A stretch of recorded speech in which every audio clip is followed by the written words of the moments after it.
This is The Tale of Peter Rabbit.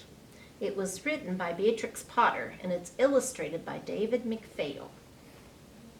The Tale of Peter Rabbit. Now you see that little bunny in his blue coat climbing under the gate? That's a clue about what's going to happen in this story.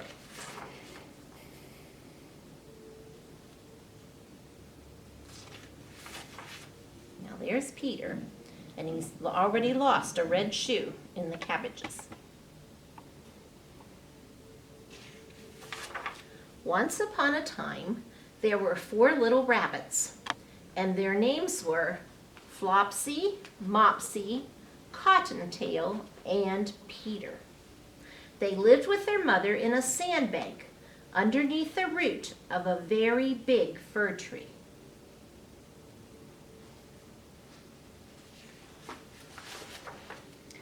"Now, my dears," said old Mrs. Rabbit one morning, "you may go into the fields or down the lane, but don't go into Mr. McGregor's garden. Your father had an accident there. He was put in a pie by Mrs. McGregor. Now run along and don't get into mischief. I am going out."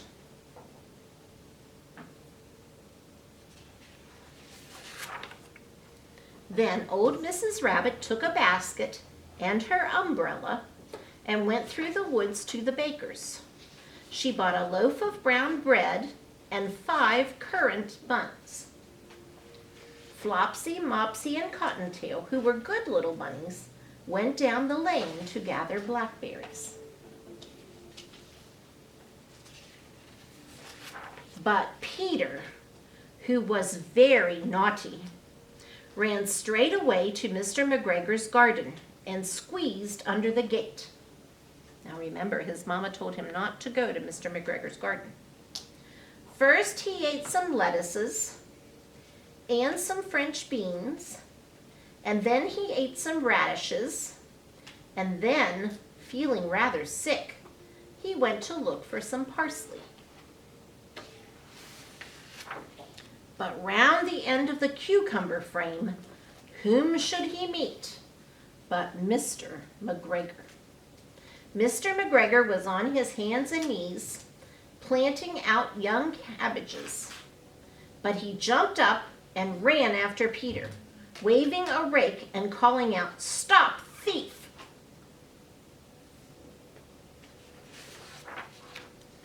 Peter was most dreadfully frightened.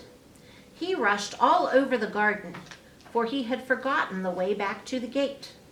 He lost one of his shoes among the cabbages, and the other shoe amongst the potatoes. After losing them, he ran on 4 legs and went faster, so that I think he might have got away altogether if he had not, unfortunately, run into a gooseberry net and got caught by the large buttons on his jacket. It was a blue jacket with brass buttons, quite new. Peter gave himself up for lost, and he shed big tears, but his sobs were overheard by some friendly sparrows, who flew to him in great excitement and implored him to exert himself.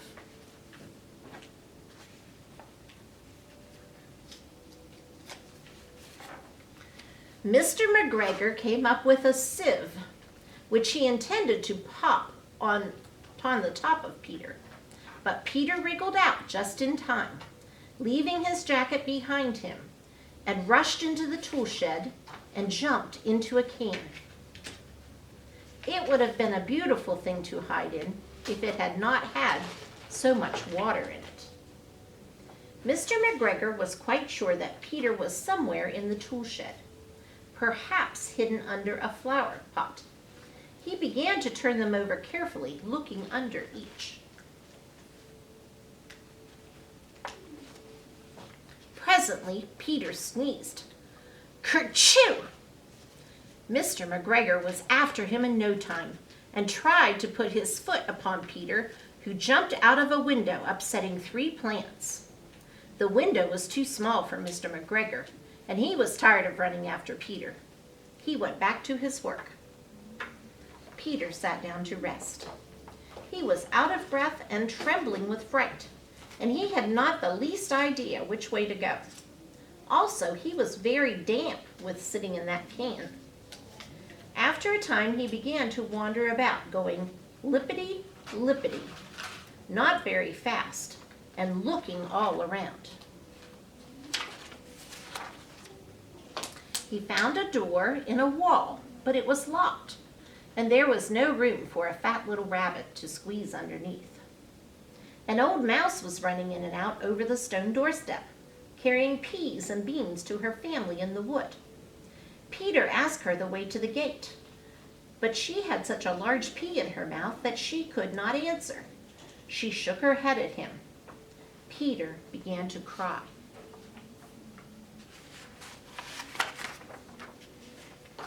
That's when he tried to find his way straight across the garden, but he became more and more puzzled.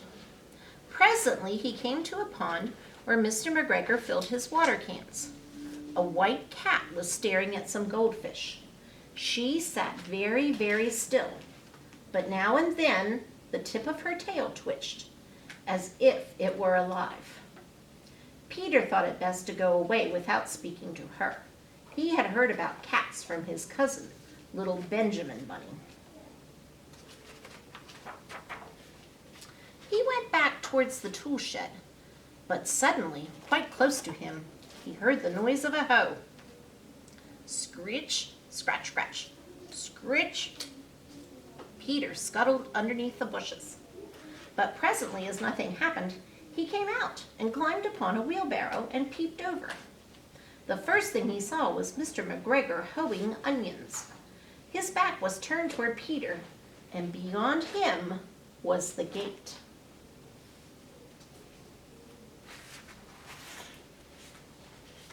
Peter got down very quietly off the wheelbarrow and started running as fast as he could go along a straight walk behind some black currant bushes. Mr. McGregor caught sight of him at the corner, but Peter did not care. He slipped underneath the gate and was safe at last in the wood outside the garden. Mr. McGregor hung up the little jacket and the shoes for a scarecrow to frighten the blackbirds. Peter never stopped running or looked behind him till he got home to the big fir tree. He was so tired that he flopped down upon the nice soft sand on the floor of the rabbit hole and shut his eyes. His mother was busy cooking. She wondered what he had done with his clothes. That was the second little jacket and pair of shoes that Peter had lost in a fortnight. A fortnight is about 2 weeks. I am sorry to say that Peter was not very well during the evening. His mother put him to bed and made some chamomile tea, and she gave a dose of it to Peter. 1 tablespoonful to be taken at bedtime. But Flopsy, Mopsy, and Cottontail had bread and milk and blackberries for supper. The end.